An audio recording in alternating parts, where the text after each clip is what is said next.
O vídeo de hoje vamos falar um pouquinho sobre esse procedimento que eu realizei agora há pouco tempo, para que ele é indicado, por que eu fiz e o que acontece nesse procedimento. Vem comigo. A artroplastia total de quadril é uma cirurgia que substitui a articulação do quadril por uma prótese. Então, ele vai substituir ali a parte que encaixa na bacia, em alguns casos, né, quando é no total, artroplastia total de quadril. Ali na bacia, onde vai o encaixe da cabeça do fêmur, e tira a cabeça do fêmur e coloca uma haste dentro do osso, e a cabeça do fêmur também é substituída. Então, a articulação doente é substituída por uma prótese artificial. Ela é indicada para as pessoas que têm algum tipo de dificuldade de locomoção causado por alguma doença, algum desgaste, alguma coisa assim. Eu, no caso, eu tive uma necrose da cabeça do fêmur, mas pessoas que têm artrose também, que é o desgaste da articulação ali, também são indicadas esse procedimento, caso a pessoa precise, né? Mas eu, no caso, tive essa necrose na cabeça do fêmur e vinha precisar colocar a prótese, por isso que me foi indicada. A princípio, quando eu fiz o exame, porque eu estava sentindo bastante dor, eu iria fazer uma descompressão, que é um outro procedimento menos invasivo, que o objetivo desse procedimento é voltar essa vascularização ali para esse local que não está tendo circulação de sangue, que no caso era na cabeça do meu fêmur. Só que como demorou um ano até sair essa cirurgia, né, a cirurgia que seria a descompressão, no caso, quando chegou esse ano, já não teria mais como. Até porque na época, quando eu fiz o exame, a cabeça do meu fêmur estava em 40% necrosado. Então, de um ano para cá, andando, me movimentando, fazendo as coisas no dia a dia, isso naturalmente acabou aumentando. Então, quando chegou agora para fazer a cirurgia, eu já não tinha como fazer mais a descompressão. Então, foi feito direto a colocação da prótese em si. Então, no caso, por que eu precisei? Eu sou portadora de lúpus eritematoso sistêmico, então, junto com o lúpus, ele trouxe algumas outras coisas, né? Alguns outros agravantes, digamos assim.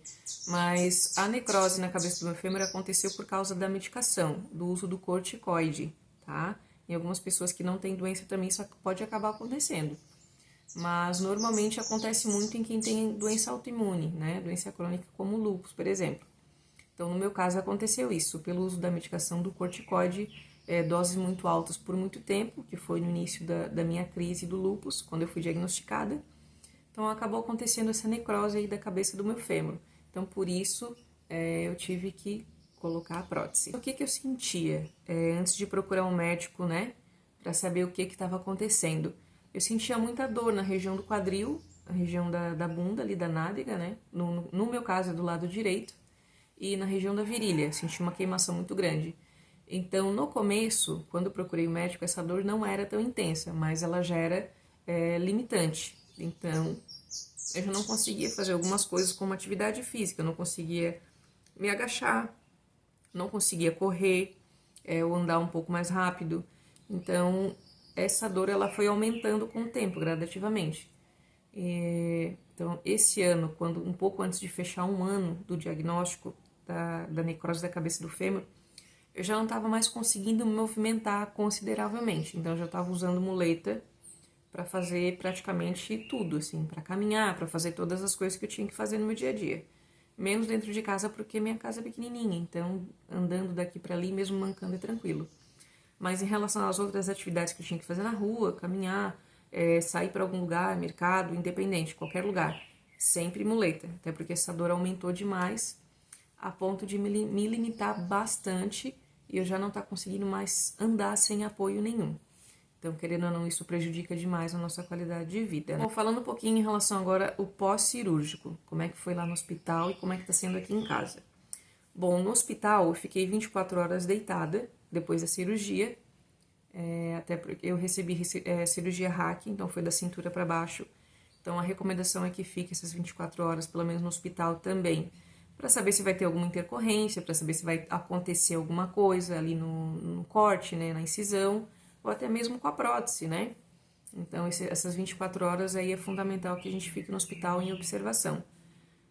O que foi complicado para mim durante essas 24 horas que eu fiquei lá, não fiquei na sonda, não precisou, mas logo que eu saí, assim, foi para fazer xixi, foi bem complicado.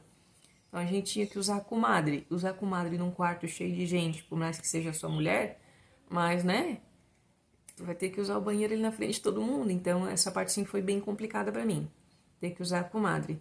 Mas passando essas 24 horas, aí não senti dor, porque lá todo momento eu fui muito medicada, né, até porque é uma cirurgia de grande porte, então a gente toma bastante remédio pra dor e antibiótico, certo? E remédio pra enjoo também, né, porque o antibiótico é muito forte e causa muita náusea. A partir do momento que deu as 24 horas, no outro dia de manhã, eu já me levantei para realizar a primeira marcha usando o andador, né, lá mesmo. E a partir daí eu já comecei a usar a cadeira de banho para poder ir no banheiro fazer xixi. Então, isso, a partir disso tudo se tornou muito mais fácil. Então, foi bem mais tranquilo, tá? Essa é a parte mais complicada assim do hospital, tu ter que ir no banheiro na frente de todo mundo, né? E até porque a hack também, ela acaba paralisando as coisas da cintura para baixo. Então, para poder fazer xixi, voltar a fazer xixi ali foi um pouquinho complicado, porque a gente fazia força, força, força e o xixi não saía. Então, essa parte sim foi bem chata. Mas fora isso, foi bem tranquilo. Agora, a recuperação em casa, como é que tá sendo? Os 3 primeiros dias foi bem complicado, né? Até porque até tu te acostumar com essa situação nova de tu ter uma coisa diferente no teu corpo, é um pouco complicado, então os 10 primeiros dias o meu marido ficou em casa comigo, porque realmente é necessário, a gente não tem como levantar pra gente fazer nada. Então a gente tem que ter apoio para fazer tudo. Então não dá pra gente ficar levantando da cama toda hora, principalmente nos 4 primeiros dias ali. Então ele que fez comida, me ajudar para ir no banheiro, para tomar banho, né? E sempre com apoio. Então, no caso, ou andador ou 2 muletas, porque não dá pra gente apoiar todo o nosso peso em cima da perna operada, certo? Então, isso foi bem fundamental, assim. Dor só no corte e na musculatura ao redor ali, porque no quadril em si, onde tá a prótese ali, não sente dor nenhuma. Então, visto do que eu sentia dor antes do que eu sinto agora, nem se compara, tá? Assim, ó, é outra vida, realmente. Das pessoas que eu já tinha comentado, que botaram a prótese também, todo mundo sempre me falou que é uma vida muito melhor, a qualidade de vida da gente melhora muito. Então, eu acredito que daqui pra frente vai ser só coisa boa. Falando um pouquinho de em relação à orientação médica, tá? Eu só tive 2 orientações médicas lá no hospital mesmo, fora isso eu procurei aqui na internet, no YouTube, em canais de ortopedistas especializados em quadril, porque assim, não sei se é porque foi pelo SUS, mas não falou nada. Só falou que eu não poderia levantar a minha perna mais de 90 graus, né? Flexionar a perna, assim, levantar. E dobrar muito o corpo, né? E ficar assim, meio de dobrar o tronco, no caso. Foi só isso que ele falou. Fora isso, em relação a qualquer outro cuidado, não falou nada. Então, isso foi bem chato, assim, eu acho muito chato. Não é que é pelo SUS que tu tem que deixar o teu paciente a Deus dará, né? Infelizmente, mas é isso que acontece. Então, se a gente não for atrás para saber as coisas, a gente pode até acontecer alguma coisa, porque em relação a perguntar da fisioterapia, da retirada dos pontos, eu tive que perguntar posteriormente, tive que perguntar, no caso no escritório, né, que ele trabalha, na clínica que ele trabalha, tive que perguntar para as meninas que ficam na recepção inúmeras vezes, e assim, muito mal educadas ainda. Essa parte é bem complicada, sim.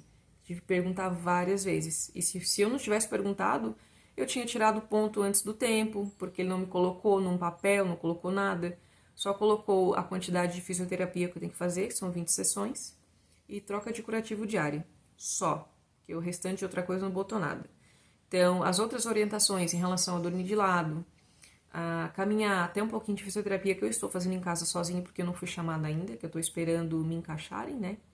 Porque é pela universidade que tem aqui na minha cidade, mas a gente paga um valor baixinho. Eu não tenho como pagar R$ 100 por sessão, sendo que são 20 sessões, né? Então, no caso aqui, eu vou pagar R$ 5 por sessão, totalizando R$ 100 as 20 sessões. Mas eu já estou fazendo alguma coisa em casa, sozinha, até onde vai o meu limite, né? Até onde dá para fazer, não extrapolo também. Mas em relação a dormir de lado, eu comecei a dormir de lado depois do terceiro, quarto dia ali, com 2 travesseiros entre as pernas, mas não me deu nenhuma orientação se seria interessante comprar aquele triângulo que algumas pessoas fazem cirurgia e colocam, não me falou nada disso. Então, eu tive que ir atrás por mim mesma, né? Mas enfim. Então, assim, ó, como tá sendo? Tá sendo muito tranquila a recuperação. Agora que eu comecei, de ontem para hoje, uns 2 dias para cá, que eu comecei a andar com o apoio de uma muleta só, porque senão antes disso era sempre só as duas. Então, até por isso que é fundamental ter alguém em casa junto com a gente para poder fazer as coisas que a gente realmente não tem como fazer as coisas sozinha, né? No caso ali de tomar banho, cadeira de banho ainda, até porque o vaso sanitário ele é muito baixo, o vaso sanitário. Então a gente tem que sentar numa angulação que seja pelo menos 90 graus, né? Assim, tem que ser retinho assim. Então eu uso cadeira de banho para tomar banho ainda e para ir no banheiro, certo? E para levantar da cama e levantar da cadeira, que agora eu já consigo sentar na cozinha, na mesa, que a altura da cadeira ela é assim, com a perna operada, onde tem a prótese, com a perna esticada. Então a gente senta com a perna esticada e levanta com a perna esticada sempre com o lado oposto da prótese, segurando na muleta, tá? Então esse é o ponto principal. E algumas coisas também assim, ó, o que se espera, mas depende muito, varia muito de organismo para organismo e de corpo para corpo, né? Eu, como sou uma pessoa magra, eu acabei perdendo um pouco mais de peso para a cirurgia em si, porque eu penso assim, querendo ou não, quanto mais pesado a gente é, mais complicado a locomoção é. Então, quanto mais leve a gente as coisas se tornam um pouco mais fáceis em relação a isso. E andar sem apoio nenhum a partir de 30 dias, mas isso depende muito, então eu não sei se eu com 30 dias de cirurgia vou estar andando sem muleta, né? Então, isso só vou saber daqui a 15 dias mais ou menos, fazem 16 dias da minha cirurgia agora. Hoje que eu tô gravando esse vídeo, faz 16 dias. Então já tá tudo muito bem, já não tô tomando mais remédio para dor forte, só a dipirona, e tô tomando remédio para não dar trombose. Por 30 dias vou ter que tomar, né? Mais 15 dias. E para dirigir outras coisas, mais ou menos 2 meses. Para ter relação de 6 a 8 semanas também, tá? Até porque não tem como movimentar a perna, né? Direito, então esses são cuidados que a gente tem que ter. Fora isso, gente, assim, ó, tá sendo tudo muito tranquilo, tá? Só o chato mesmo foi essa falta de informação que tem do médico em si, porque parece que foi bem assim feito. Não sei, deveria ter mais informação, não fazer a gente procurar as coisas na internet, por mais que seja pelo SUS. Eu achei bem descaso, assim, em relação a essa parte. Mas como eu sou uma pessoa muito curiosa, eu fui atrás e para poder, né? Mas enfim, tá tudo bem. Não tô sentindo a dor, eu não sinto dor no quadril, ali na prótese em si, né? Que é do lado direito. Eu sinto dor no músculo da coxa, só. E onde está a incisão, né? Onde está o corte. Essas são as dores que eu sinto ainda, mas é porque ainda tô com os pontos, tudo. E a musculatura, querendo ou não, como ela fica sem trabalhar, ela dá uma murchada. Então, onde a fisioterapia também vai ajudar a começar a fortalecer de novo essa musculatura para a gente poder voltar à movimentação e a dor também vai passando com a fisioterapia, né? Por isso até que eu comecei com movimentos leves e coisa pouquinho em casa, mesmo por conta. Então, acredito que seja por isso também que eu tô conseguindo me movimentar melhor dentro de casa já. Mas, assim, é isso, gente. É outra vida, tá? É outra vida. A gente coloca prótese, a dor ali que eu sentia no quadril eu já não sinto mais, então isso não tem nem comparação do que antes, da dor que eu sentia, que eu fiquei 1 ano sentindo dor direto. Então isso tá sendo, assim, ó, maravilhoso. E daqui pra frente o prognóstico é muito positivo. Daqui a um tempo eu volte a trabalhar, volte a caminhar, volte a correr. Claro que depois que tu coloca uma prótese, tu vai ter algumas limitações e tu vai ter que ter alguns cuidados pro resto da tua vida, né? Até porque não é uma coisa que faz parte, sempre fez parte do teu corpo. É um objeto diferente, então tu vai ter que ter um certo cuidado. Mas fora isso, tá sendo tudo muito bom, a recuperação tá sendo muito boa. Se vocês tiverem alguma dúvida e quiser deixar aqui pra mim, podem deixar, certo? E muito obrigada por ter assistido até aqui. Espero que eu tenha esclarecido um pouquinho de como as dúvidas, né, de quem faz uma artroplastia, de como mas como eu falei para vocês, tudo depende, varia muito de corpo para corpo, depende de pessoa para pessoa, de organismo para organismo. Eu já tenho uma doença crônica pré-existente, então isso tudo, querendo ou não, demora um pouquinho mais na recuperação, né? Tudo isso. Mas, enfim, fora isso, está tudo muito bem, está ocorrendo tudo dentro do programado, certo? Muito obrigado por estarem até aqui assistindo esse vídeo comigo. Um beijo e até o próximo vídeo. Qualquer dúvida, deixa aqui para mim nos comentários que eu vou respondendo, tá bom? Até mais, minha gente.